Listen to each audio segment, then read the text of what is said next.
Bishut Moray Veraboté avec la permission d'Hachem. Cette semaine, on lit la paracha de Behar. Alors, dans la paracha de cette semaine, la Torah nous parle d'une mitzvah qui est extrêmement importante, la paracha de la Shemitah. C'est quoi la Shemitah? Hachem, il nous demande, il dit à Moshe Rabbeinu dans le mont de Sinaï, que lorsque les Juifs rentrent en Israël, en Eretz Israël, donc pendant 6 ans, ils vont labourer la terre, travailler la terre va leur donner des fruits, des légumes, la terre va leur donner de la moisson, tout ce que la terre elle a l'habitude de donner, mais la 7e année, il faut que les Juifs ne travaillent pas la terre. Ça veut dire que tous les fruits, ça veut dire qu'ils n'ont pas le droit vraiment de toucher à la terre du tout, pas la labourer, pas la semer, rien du tout. Et ce que la terre elle va donner, eh ben, il faut que ça soit abandonné. C'est-à-dire que celui qui veut rentrer, il ne faut pas fermer tes terres, il ne faut pas les fermer, il faut laisser tes terres ouvertes. Celui qui veut rentrer, qui rentre, les servants, les servantes, les esclaves, les juifs, même ton ennemi, s'il veut rentrer et se balader dans ton terrain et manger, il peut. Ce mitzvah qu'il est dur. Et pourquoi Hachem il veut qu'on fait ça? Hachem il veut qu'on ait l'émouna en lui. Parce que beaucoup de fois, l'homme, une fois qu'il commence à s'enrichir avec la richesse matérielle de toutes ces terres qu'elle lui donne, alors il risque de croire que tout est à lui. Il risque de perdre l'émouna, que tout son bien, il vient d'Hachem.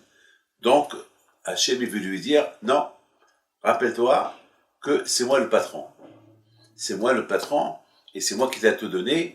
Maintenant, je te demande un ordre, une mitzvah, d'arrêter de travailler ta terre, ne la laboure pas, ne la sème pas, ne prends rien, rends tout efker, rends tout abandonné, abandonne tes terrains. Et celui qui veut prendre, qu'il prend. Mais comment? Mais si je fais ça, avec quoi je vais vivre l'année prochaine? Ah, avec quoi? Je vous promets que pendant ce que la terre ne t'a pas donné, ce que tu as perdu dans la 7e année, l'année d'après, elle va te donner 3 fois plus. C'est grave ça. Alors, maintenant, Rabotai, tout le monde pose une question. Pourquoi la Torah, elle parle que cette loi-là de la Shemitah, le mot Shemitah, c'est retire tes mains. Retire-toi. C'est-à-dire que tu te retires de ne pas faire travailler les terres pendant 1 an. Waouh, c'est grave. Qui va faire ça? Imaginez-vous quelqu'un qui a des milliers d'hectares de fruits, des arbres de fruits, des raisins, des oliviers, des pommiers, du blé, tout ça a donné. Mais c'est grave, ne pas labourer la terre. Mais on sait très bien, lorsqu'on n'aboure pas la terre 1 an, la terre, elle meurt. La terre devient comme de la pierre. C'est grave. Attends, qu'est-ce qu'il veut Hachem? Il veut que je perde? Il veut que je fais faillite? Non. Hachem, il te dit, fais ce que je te dis. Là, je te teste. Et je crois en moi ou pas. Voilà. Maintenant, la question se pose. Cette mitzvah-là, elle a été donnée au mont Sinaï. Alors, tout le monde pose la question, mais toutes les mitzvot ont été données au mont Sinaï. Par exemple, si on invite quelqu'un à manger chez moi, je ne vais pas lui dire, il a mangé la salade chez moi. Il n'y a pas que la salade. Il y a tout. Ben, il n'y a pas que la salade. Il y a le poulet, il y a la viande, il y a le poisson. Non, attends, imaginez-vous toutes les mitzvot ont été données au mont Sinaï. Toutes les mitzvot, mais ce que je suis en train de vous dire maintenant, a été donné au mont Sinaï. Rien. Moshe Rabbeinu, il a tout appris. Jusqu'à la fin des temps, Moshe Rabbeinu, il a appris toute la Torah au mont Sinaï.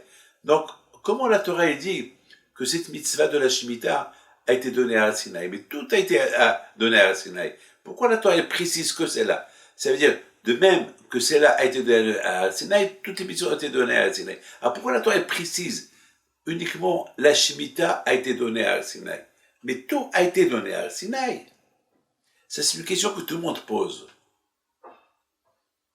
Pourquoi on nous précise que la Shemitah a été donnée à Sinaï? Mais toutes les mitzvot ont été données à Sinaï. Hacham ils disent, la même façon que cette mitzvah a été donnée à Sinaï, comme ça toutes les mitzvot ont été données à Sinaï. Mais bien sûr que toutes les mitzvot ont été données à Sinaï. Pourquoi la Torah ne dit pas uniquement que Hachem il a parlé à Moshe et lui a dit aux Juifs de respecter la Shemitah? Non, c'est écrit Vadaber Hachem el Moshe Be'al Sinaï les morts. Et Hachem il a dit à Moshe dans le mont Sinaï. Donc ça c'est une question que on va essayer de comprendre. Mes amis, je voudrais simplement vous faire une petite introduction. Cette mitzvah-là est tellement dure. Vous savez que l'année dernière, en Israël, c'était l'année de la Shemitah. Et vous savez que l'année de la Shemitah, il y a toujours des fortes chances que Mashiach il peut venir. Parce qu'une mitzvah que vraiment, celui qui la respecte, il fait une grande... il prouve qu'il a l'émona en Dieu. Moi, grâce à Dieu, j'ai eu les écoutes l'année dernière d'aider un peu des gens qui ont respecté la Shemitah en Israël, avec une belle somme d'argent. J'aurais ramassé d'argent, parce que les pauvres, ils perdent beaucoup d'argent. Leurs tracteurs ne marchent pas, ils ne les font pas marcher, et vous savez, c'est une perte énorme. Et ils respectent cette mitzvah-là. Ne pas cultiver la terre, ne pas faire travailler la terre. Bon, Hachem, il y a eu beaucoup de rabbanim qui ont lancé un message à tous ceux qui peuvent aider ces gens-là, qui ont des milliers d'hectares de terrain en Israël, qu'ils les ont pas fait travailler. Et Baruch Hashem, on les a aidés. À Boutaï, il faut aller à pour faire cette mitzvah-là. Vous vous rendez compte, quelqu'un qui perd l'argent, vous avez vu quelqu'un qui brûle son argent, on dirait que là, le bon Dieu nous demande de brûler votre argent. C'est-à-dire, ne pas cultiver la terre pendant 1 an. Il y a beaucoup de fois, il y a certaines terres que tu n'as pas le droit de les faire travailler presque 2 ans, jusqu'à 2 ans et demi, ou 3 ans. Pourquoi? Parce qu'il y a certaines terres que la Shemitah, elle commence telle et telle date.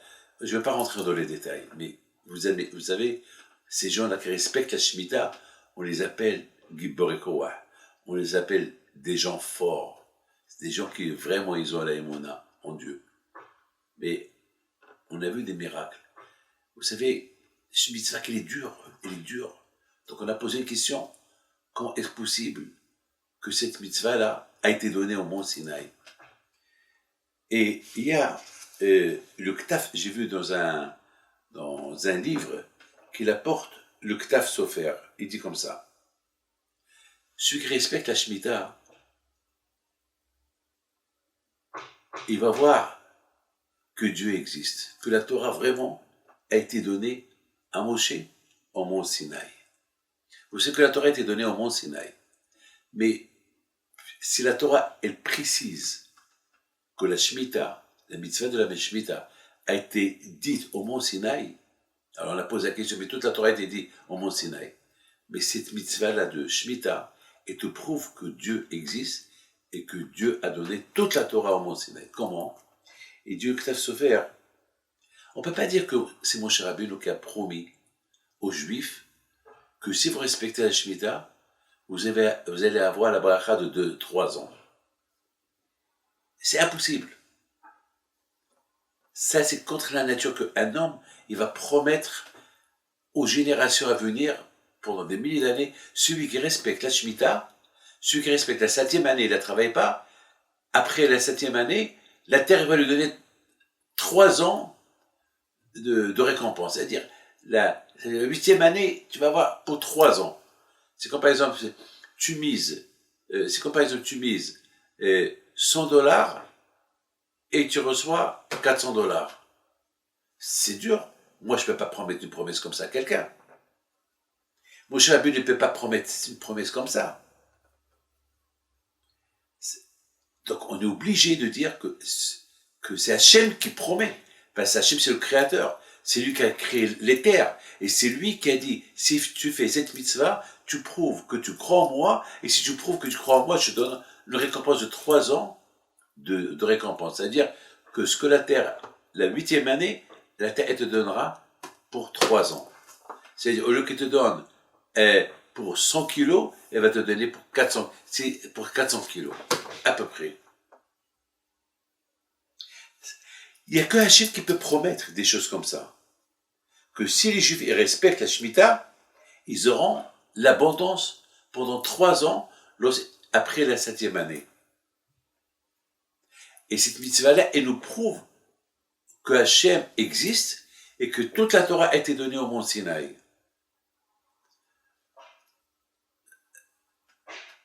D'Hachem à Moshe Rabbeinu.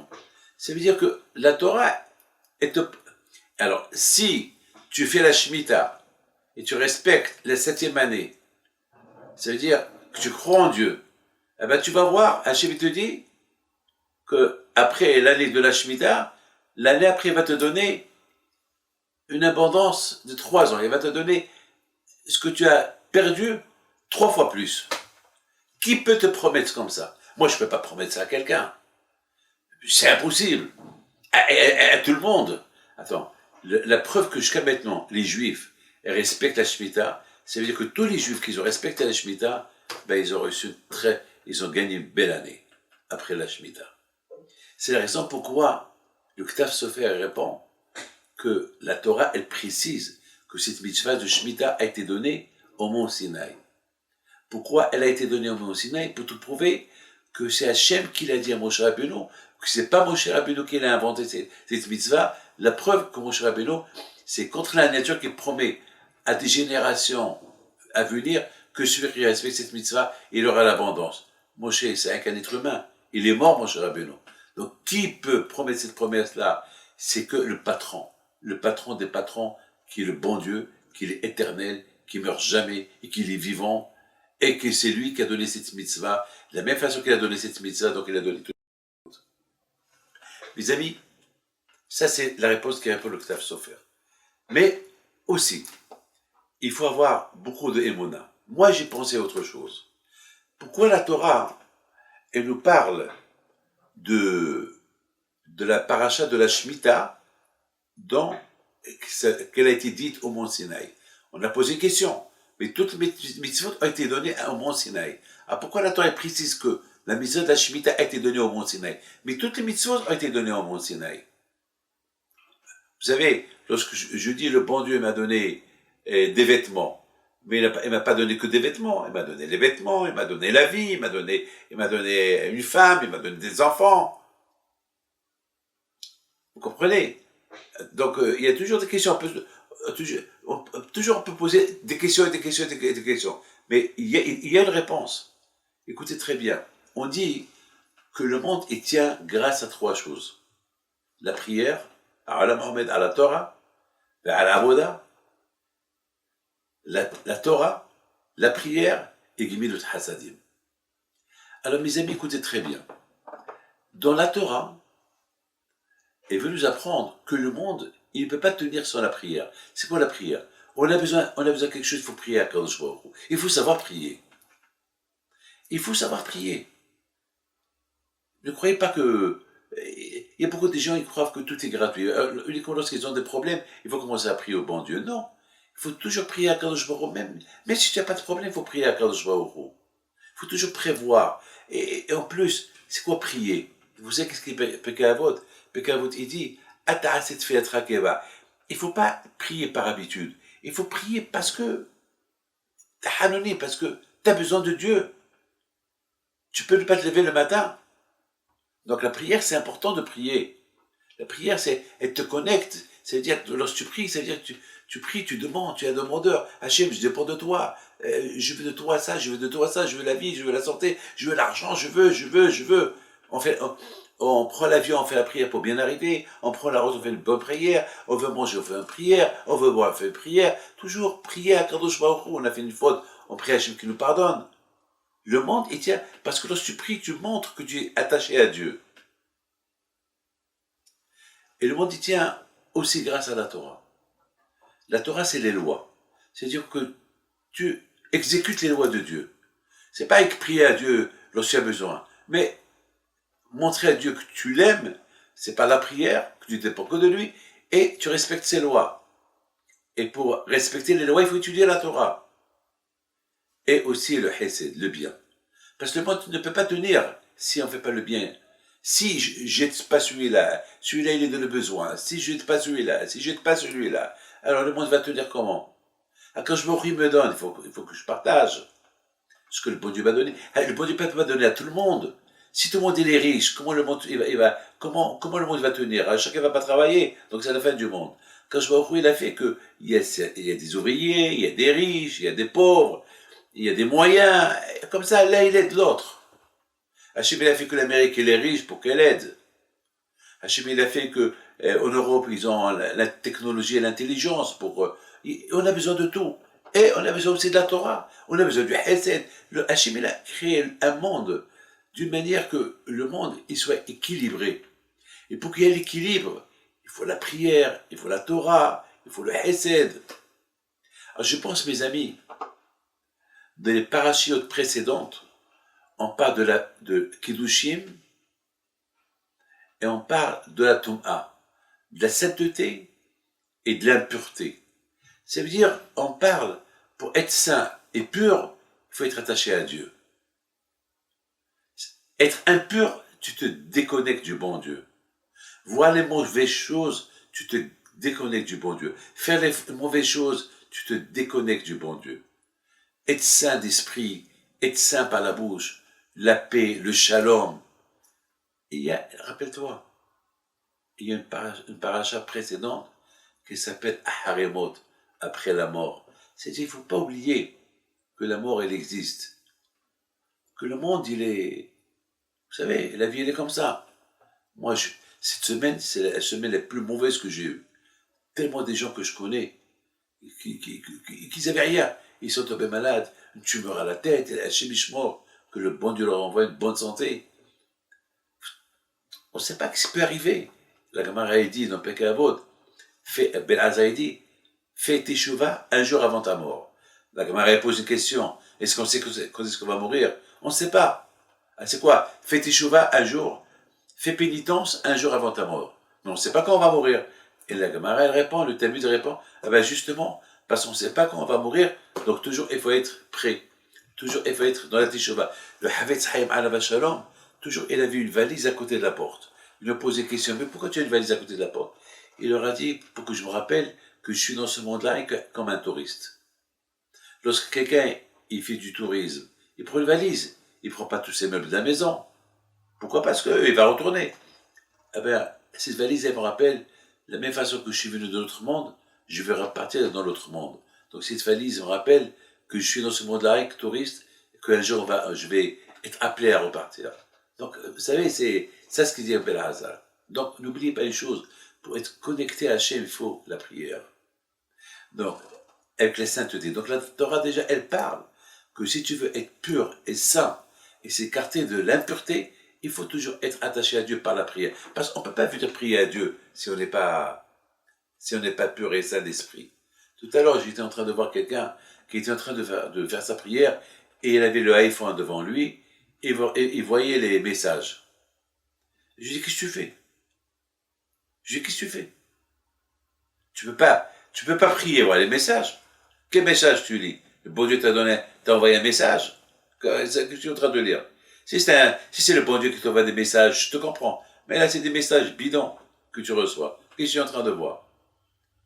Il y avait un autre qui avait son iPhone, mais il était tourné. Ça veut dire qu'il ne voyait rien du tout. Il était éteint et tourné. Je lui dis, enlève-le. Parce que le fait de le voir, tu penses, est-ce que tu as reçu un message ou pas? Alors enlève-le, écarte-le, mets-le de ta poche. Donc la Torah, elle nous donne des conseils pour que le monde y tient.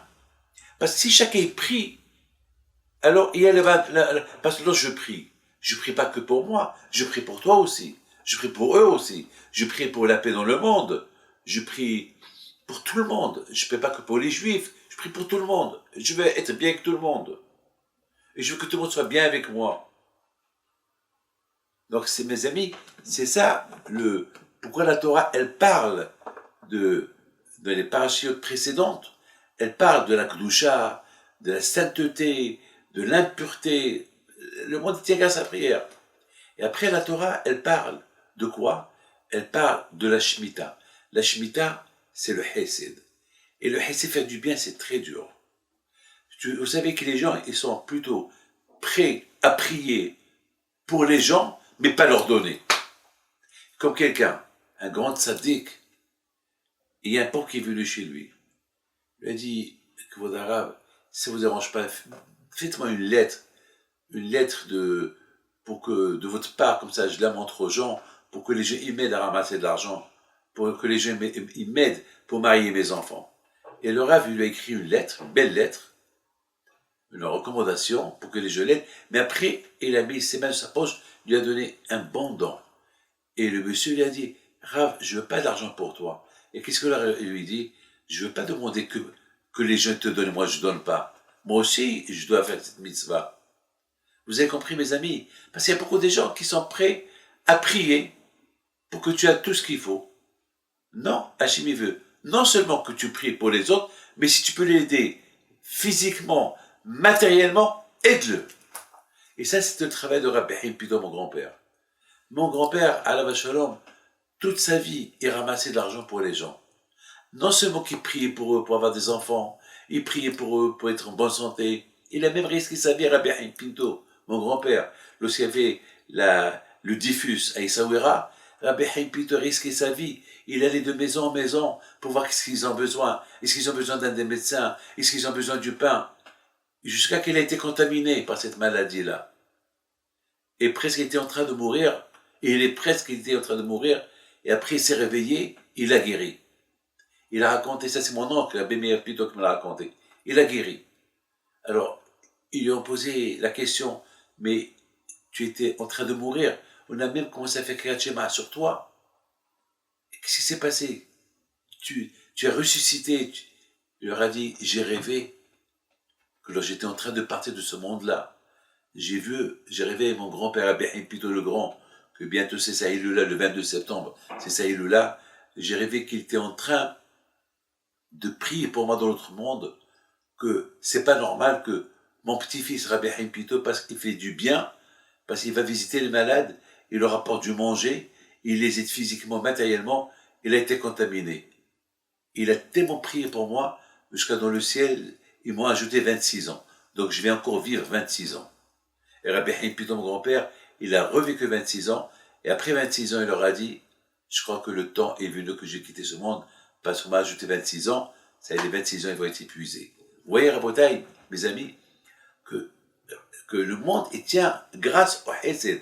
Et parce que faire du bien, c'est grave de faire du bien. Parce que les gens, ils préfèrent donner. Hachem, il veut que tu donnes selon tes moyens. Le bon Dieu t'a donné beaucoup, donne beaucoup. Il t'a pas donné assez, donne selon tes moyens. Mais il faut donner, il faut aider. Hachem, qui es-tu pour que tu aies ce que tu as? Hachem t'a donné, alors il t'a pas donné que pour toi. Hachem t'a donné pour toi et pour que tu aides les autres. Hachem ne peut pas donner à tout le monde. Si Hachem donne à tout le monde va avoir de l'argent, tout le monde va être pauvre. Parce que ça peut pas, le monde ne peut pas tenir. Il n'y aura pas d'équilibre. Alors, Hachem t'a donné, donne. C'est la raison pourquoi je pense que la Torah, elle a précisé que la tzedaka, la mitzvah de la tzedaka, elle a été donnée au mont Sinaï. Comme que la Torah a été donnée au mont Sinaï, la tzedaka aussi elle a été donnée au mont Sinaï. Parce que la tzedaka, c'est dur de la faire. C'est dur de partager. Très très dur. Alors, Hachem, il te dit de la même façon que je t'ai donné la Torah à Sinaï. Alors, la tzedaka aussi.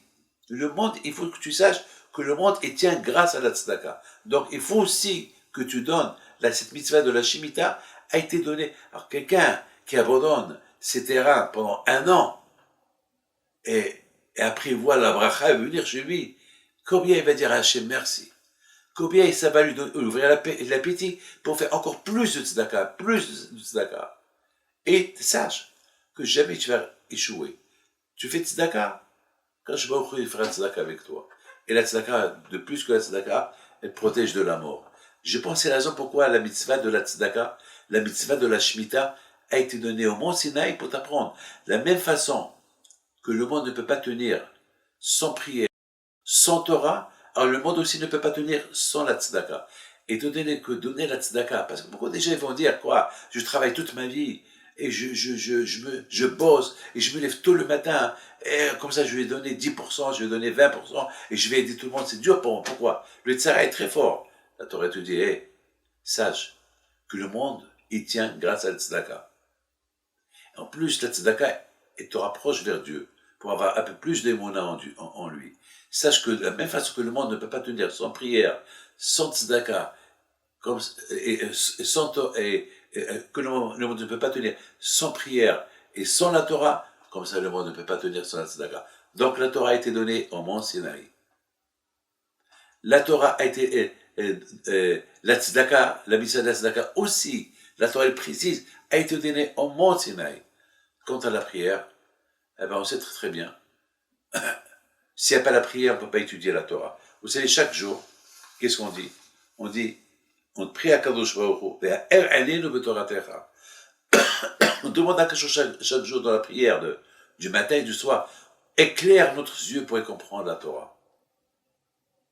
Et surtout maintenant, on approche, matin Torah, on approche, si Dieu veut, Shavuot. Shavuot, il va venir.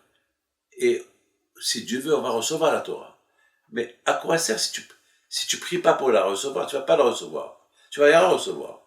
Pour recevoir la Torah, il faut que Hachem voit que tu la demandes. Cette Torah qui a été donnée au mont Sinaï, il faut que Hachem voit que tu la demandes. Si il voit que tu la demandes, il te la donne. Mais s'il voit que tu ne la demandes pas, il ne te la donne pas. Il y a beaucoup de gens qui étudient la Torah, ils ne font rien du tout avec. Et ils l'étudient non pas par plaisir, parce qu'on leur a dit de l'étudier, ils sentent même pas le plaisir et le goût de l'étudier. Donc c'est un problème. Mais lorsque tu pries à Hachem, Hachem, please, s'il te plaît Hachem, ouvre ma tête pour comprendre la Torah, alors Akash Baruch va te donner la possibilité. Chaque matin, on demande à Akash Baruch, aide-nous pour comprendre la Torah. Vous savez, je termine. Vous savez qu'est-ce qu'il dit le Rambam? Ça c'est mon Rav. Rav Michel Yehuda Lefkouf, il apporte un Rambam. Écoutez ce Rambam, qu'est-ce qu'il dit? De Rambam de Halachot Shuvah et de Halachot Shuvah. Pourquoi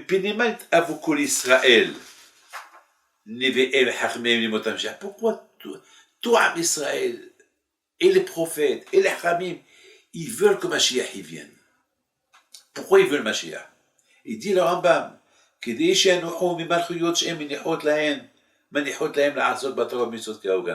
pourquoi ils demandent Mashiach? Parce qu'on est en exil. Et dans l'exil, il y a des problèmes. Avec les problèmes, on ne peut pas étudier la Torah comme il le faut. Alors, parce que la Torah, elle rend l'homme intelligent. La Torah, elle te connecte encore plus avec Akadosh Baruch Hu. Alors, ce Mashiach, il va venir, il y aura plus d'exil, il y aura la paix, et on peut étudier la Torah dans la paix. Il dit, mon Rav, alav shalom, combien on doit prendre des paroles du Rambam, que si on voit bien les lettres du Rambam, il dit le Rambam, dit avoko l'Israël. Pourquoi tous les Juifs, ils veulent que Mashiach y vienne? Pourquoi le Rambam n'a pas dit? Pourquoi le Rambam, il a dit Kol Israël? Pourquoi le Rambam n'a pas dit dites à vous Israël, les Juifs? Pourquoi tous les Juifs? Ça veut dire, mes amis, ça veut dire, on croit qu'il n'y a que Rabbi Shimon Bar Yochai, que Rabbi Meir Baal HaNes, que les grands tzadikim, eux seuls, ils ont les plaisirs de la Torah. C'est pas vrai. C'est pas vrai. C'est pas vrai. C'est pas vrai. Le Rambam, il veut dire tous les Juifs, ça veut dire même le tout petit des petits. Lui aussi. Il prie pour que Mashiach il vienne, pour qu'il puisse s'asseoir et étudier la Torah comme il faut, sans. Parce que beaucoup malheureusement, à cause de les problèmes d'aujourd'hui, de l'exil, on ne trouve pas le plaisir dans l'étude de la Torah. Il n'y a que les grandes tzadikim qui trouvent le plaisir dans l'étude de la Torah, avec tous les problèmes qu'il y a, mais pas tout le monde. Mais Be'ezat Hashem, le Mashiach il va venir, on va comprendre la Torah d'une autre dimension, pas de la façon qu'on la comprend aujourd'hui, d'une autre dimension. Et cette Torah, elle a été donnée où? À Har Sinaï. Ouais, à Har Sinaï. Et le plaisir de la Torah, il est énorme. Il est énorme. De la même façon que le plaisir de la Torah, comme par exemple la Torah, elle te dit, c'est-à-dire, il faut s'acharner dans l'étude de la Torah. C'est pas rien qu'il étudie, il faut s'acharner. Parce qu'il faut s'acharner pour l'étude de la Torah, pour bien la comprendre. Et si tu la comprends, le plaisir de la Torah, il est énorme. Moi, David Pinto, je vous la parole d'honneur, parfois, je commence à étudier et je m'oublie dans l'étude et je vois que c'est le matin il se lève. Et je me suis rendu compte que j'ai pas dormi toute la nuit. La Torah, c'est la beauté. La Torah, c'est la beauté. Et la Torah a été donnée au mont Sinaï. Celui qui s'acharne, il trouve le plaisir de la Torah. Mais celui qui ne s'acharne pas, il ne trouve pas le plaisir de la Torah. Lorsque Mashiach va venir, on n'a pas besoin de s'acharner pour la comprendre. On va la comprendre. Et le plaisir, il est énorme. Et c'est pour cela que tous les tzadikim, ils ont envie que Mashiach vienne. Les prophètes, ils veulent. Et non seulement eux, même les tout petits, des petits colisètes, même ceux qui... Eux aussi, parce que ils ont de la peine qu'ils n'arrivent pas à le comprendre. Il y a beaucoup de gens qui me disent, Rabbi David, on adore la Torah, mais le tsar, il est fort. On n'arrive pas à étudier la Torah, on est tenté avec l'argent, etc. Mais on aime la Torah. Donc lorsque Mashiach va venir, il n'y aura plus de tentation. Il y aura l'amour et le plaisir. Donc mes amis, on a compris maintenant pourquoi la mitzvah de la Shemitah, elle a été donnée au mont Sinaï. Pourquoi? Pour nous apprendre que le Tzahara est très fort dans l'étude de la Torah, et le Tzahara est très fort lorsqu'il s'agit de faire la Tzedaka. Donc, c'est la raison pourquoi Hachem, il a précisé que cette mitzvah, si tu arrives à faire cette mitzvah de Shemitah, que pendant 1 an, tu abandonnes tes terrains, et que tout le monde peut rentrer dans tes terrains et en profiter, donc ça va t'ouvrir l'appétit pour être un grand Baal Hesed avec les autres. Et sache, tu n'es pas perdant, parce que Hachem, il va te donner la récompense, il va te récompenser. Ça, c'est la raison pourquoi cette mitzvah de Shemitah a été donnée de le mont Sinaï. Comme que la Torah a été donnée de le mont Sinaï, la mitzvah de la Tzedaka et de la Shemitah a été donnée de... C'est parce que le monde ne peut pas tenir sans la Tzedaka et sans l'étude de la Torah. Et pour avoir les deux, il faut la prière. Donc automatiquement, pour faire la prière à Dieu qui te donne et la Torah et la Parnassa, eh ben, il faut être pur et s'éloigner de l'impureté. Et c'est ça, Rabotai, les parachutes, les liens de séparation. Et c'est ça ce qu'on apprend de séparation. Alors mes amis, n'oubliez pas ce que je vous ai dit. Olam Hesed Yibani. Le monde, il tient grâce au Hesed. Étant donné que c'est important ce que je suis en train de vous dire, que le monde tient grâce au Hesed, c'est la raison pourquoi la Torah, elle a précisé, elle a fait une paracha de la Tzedaka, préciser que cette mitzvah-là a été donnée au mont Sinaï. Parce que cette mitzvah-là, elle rapproche l'homme à Dieu et rend dans la émouna, dans la foi. Eh bien, Ezat Hashem, s'il fait cette mitzvah-là, il va savoir que de la même façon que le monde ne peut pas tenir sur la tzedaka, comme ça aussi il va se rappeler que le monde ne peut pas tenir sans la Torah. Et pour avoir ces deux choses-là, ben, il faut la prière. Parce que le monde aussi ne peut pas tenir sans la prière. Voilà mes enfants, que le bon Dieu vous protège et vous donne à vous tous la santé, bracha ve'atzlacha, amen.